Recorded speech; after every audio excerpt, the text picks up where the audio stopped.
হাইকোর্টে জামিনের আবেদন খারিজ হয়ে যাওয়ার পর পুরুলিয়ার অযোধ্যা পাহাড়তলী এলাকার হোটেলে কার্যত লুকিয়ে দিন কাটাচ্ছিলেন বিধাননগর পুর নিগমের প্রাক্তন মেয়র পরিষদ দেবরাজ চক্রবর্তী। কিন্তু শেষ রক্ষা হলো না। বেঙ্গল এসটিএফ ও বিধাননগর পুলিশ কমিশনারেট যৌথভাবে হানা দিয়ে বুধবার পুরুলিয়া থেকে তাঁকে গ্রেপ্তার করে।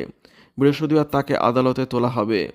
পশ্চিমবঙ্গ এসটিএফ সূত্রে জানা গিয়েছে, প্রাক্তন বিধায়ক অদিতি মুন্সির স্বামীর এই জেলার বাঘমুন্ডি ও অযোধ্যা পাহাড় এলাকায় যোগাযোগ ছিল ওই এলাকার তৃণমূল নেতৃত্বের সঙ্গে। সেই সূত্র ধরেই প্রযুক্তিগত সহায়তায় তারা জানতে পারেন দেবরাজ অযোধ্যা পাহাড়তলী এলাকায় গা ঢাকা দিয়ে রয়েছেন। তারপরেই পশ্চিমবঙ্গ এসটিএফ ও বিধাননগর পুলিশ কমিশনারের রীতিমতো টিম বানিয়ে তাকে গ্রেপ্তার করে। প্রাক্তন বিধায়কের স্বামীর বিরুদ্ধে বাগুইহাটি থানায় অভিযোগ করেছিলেন কেষ্টপুরের প্রমোটার অভিজিৎ সাহা। ধৃত দেবরাজ তৃণমূল কংগ্রেসের সর্বভারতীয় সাধারণ সম্পাদক অভিষেক বন্দ্যোপাধ্যায়ের ঘনিষ্ঠ ছিলেন। বিধাননগর এলাকায় সিন্ডিকেট চালানো, তোলাবাজি, জমির কারবার ছাড়াও 2021 সালে ভোট পরবর্তী হিংসার মামলাতেও তিনি অভিযুক্ত। কলকাতা হাইকোর্ট প্রথমে দেবরাজকে রক্ষা কবচ দিল, দ্বিতীয়বার তিনি তা পাননি। উত্তর 24 পরগনার রাজারহাট গোপালপুর বিধানসভা এলাকার বাসিন্দা দেবরাজ চক্রবর্তী। যুব তৃণমূল কর্মী হিসেবেই তার রাজনৈতিক কেরিয়ারের সূচনা।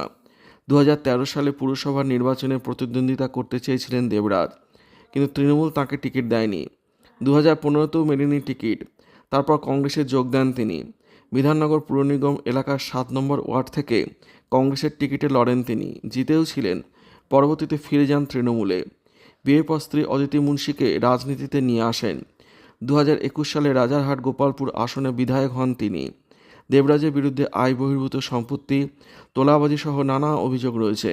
এমনকি দেবরাজ ও তাঁর স্ত্রীর বিরুদ্ধে অর্থ পাচারের মতো গুরুতর অভিযোগ রয়েছে। এসব অভিযোগের ভিত্তিতে দেবরাজ ও অদিতির বিরুদ্ধে তদন্ত করছিল বিধাননগর পুলিশ কমিশনারেট। রক্ষা কবচের আবেদন হাইকোর্ট খারিজ করে দেওয়ার পর থেকেই পুলিশ দেবরাজকে খুঁজে বেড়াচ্ছিল। এদিন গ্রেপ্তার করা হয় দেবরাজকে।